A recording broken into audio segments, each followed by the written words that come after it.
Yüce dinimizin ilk emirlerinden bir tanesi okumaktır. İkra, Bismi Rabbikellezi halak şeklindedir.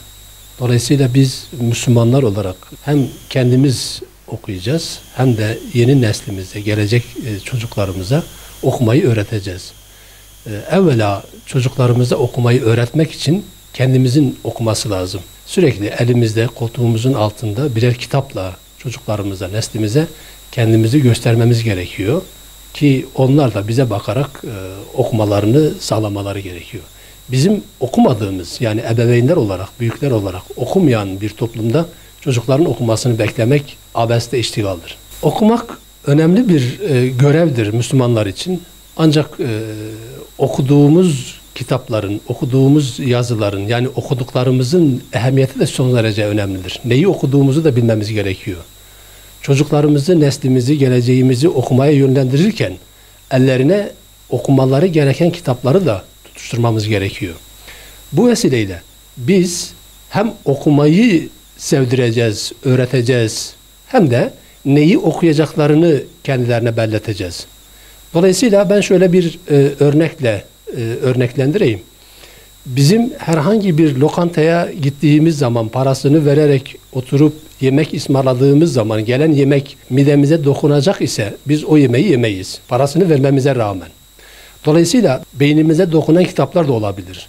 O halde biz hem kendimiz hem de neslimizi okuduklarımızın bizim itikadi anlayışımıza, yani inancımıza, yani dinimize, Peygamber Efendimiz'e, Allah'ın bizden istediği davranışlara ters olan şeyleri de ayıklamak gerekiyor. Yani pirincin içerisindeki taşı ayıklamadığımız zaman dişlerimizin kırılma olasılığı her zaman yüksektir. O yüzden okuduklarımızı ya da neslimize okuttuklarımızı da ayıklayarak okutmak gerekiyor. Teknoloji bizim hayatımızın bir parçası haline gelmiş vaziyette.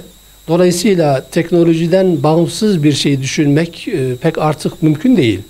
Bizim şu anda yaşamakta olduğumuz çağ, teknoloji çağı.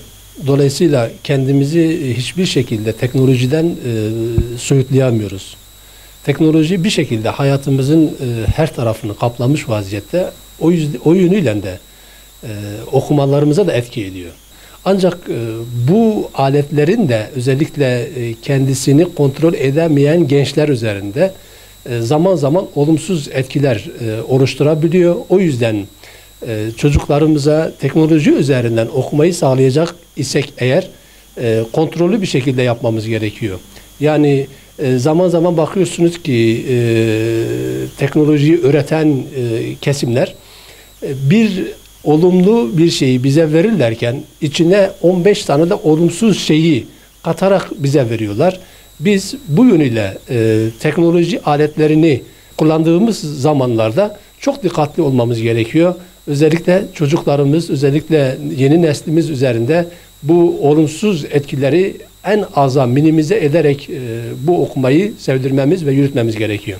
Her bir bireyin kendisine ait, zamanını, yaşına ait sergilemesi gereken davranışlar vardır. 18 yaşından gün almamış bir bireye biz ehliyet vermiyoruz. Ehliyet vermiyor olmamızın bir sebebi var. 18 yaşından küçük bir birey herhangi bir sıkıntı anında kendisini kontrol edemiyor. Kendisini kontrol edemeyen bir birey karşıdan üzerine gelen bir sürücü, bir araç gördüğünde panikler, olmayacak kazaya sebebiyet verebilir. 18 yaşından gün almamış bir bireye biz ehliyet vermiyoruz. Her türlü nifakı, şirki, küfrü bu teknolojik aletler içerisinde bize sunan bir kesimle karşı karşıyayız.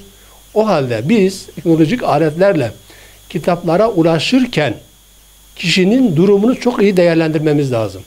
Yani benim çocuğum ya da ben ya da muhatabım kimse bu kişinin karşısına çıkan gayri İslami, gayri ahlaki unsurları da ayıklayabilmesi lazım.